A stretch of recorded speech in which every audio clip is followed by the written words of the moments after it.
महानदी में जलस्तर वृद्धि पाइबा फल एहार शाखा नदी देवी नदी फुली पुरी जिला काकटपुर बाउरिया कण ठारे देवी नदी विपद संकेत उपरे रही विपद संकेत 4.93 मीटर थिबा बेले 5.20 मीटर रे जल प्रवाहित होउछि।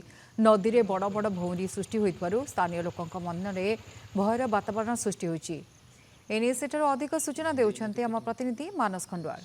महानदी रे बन्या जल वृद्धि पाइबा परे तार शाखा नदी देवी नदी रे मध्य बन्या जल दिनकू दिन वृद्धि पाइबारे लागिछि।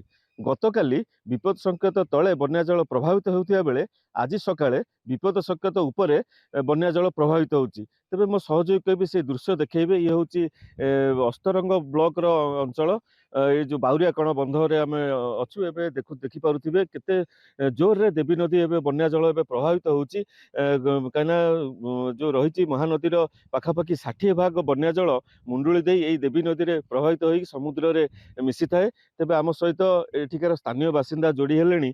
आज्ञा मौसा आपण तो बहुत बन्या देखिथिबे, ये जो बन्या को किभଳି देखुछन्ती?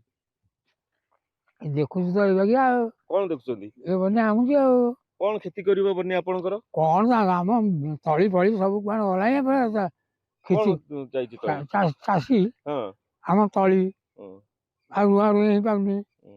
आ तळी तो मोर नाही आ भय लागुची? कोन भय लागुची? भय लागु एई सब पानी जे आसे बुडी न बुडे दबो बुडी गनी काली देवी नदी रे बन्या नथिला, एबे सकाळू देखा जाउची जे पानी पूरा बंधुको लागिलानी। आपण केते भयभीत अछन? तो भयभीत तो हवाक पड़ो ना। पानीटा जो उठुची आमर सब बंधटा आम भांगार भी थिला ये जगह दबिची ना। तेणु आम ग्रामवासी सब भयभीत रोचु। किम पूड दबिची? ए आगे आगे रखा दबिची। हाँ जल संपद विभाग कोन तापर नजर रखी ना? नजर आ रखुन तो से सब आसती कौन मटी पकई मटी दिटा पकईले चलले आप देखुना जाइए स्थायी समाधान किछि हेई पारुनी। स्थायी तो एपर्यंत हो पारनी। कोन असुविधा रहउची?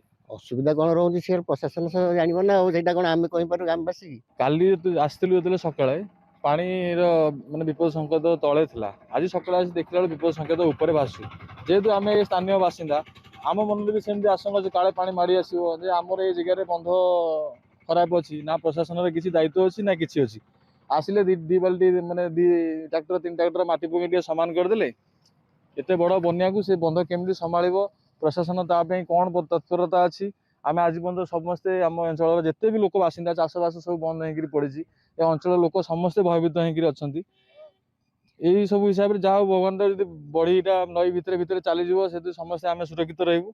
जदि पानीटा बाहर को आसिला आम प्रति पूरा विपद अच्छी यही सब नहीं आम आसु सकाल देखा काले कौन असुविधा होती कौन हो सब विषय आसु देखिए बुलिकी जीव बोली। निहाती भाव में आप शुणी पारे एठिकार स्थानीय बासिंदा माने निश्चित भाव में भयभीत अवस्था अच्छा कहीं देवी नदी जो बाउरिया कण बंध रही ये सब बड़े विपदपूर्ण अवस्था रही है। तेबे अनेक स्थान में भी जहाँ अभियोग कर ग्रामवासी बंध दबिची बंध उपर प्रभाव रोचे काले गलिया जदि सृष्टि हम निहाती भाव में अंचल जलमग्न हम ए सन्देह ना। पुरी अस्तरंगरू मानस खंडवाल, नंदीघोष टीवी।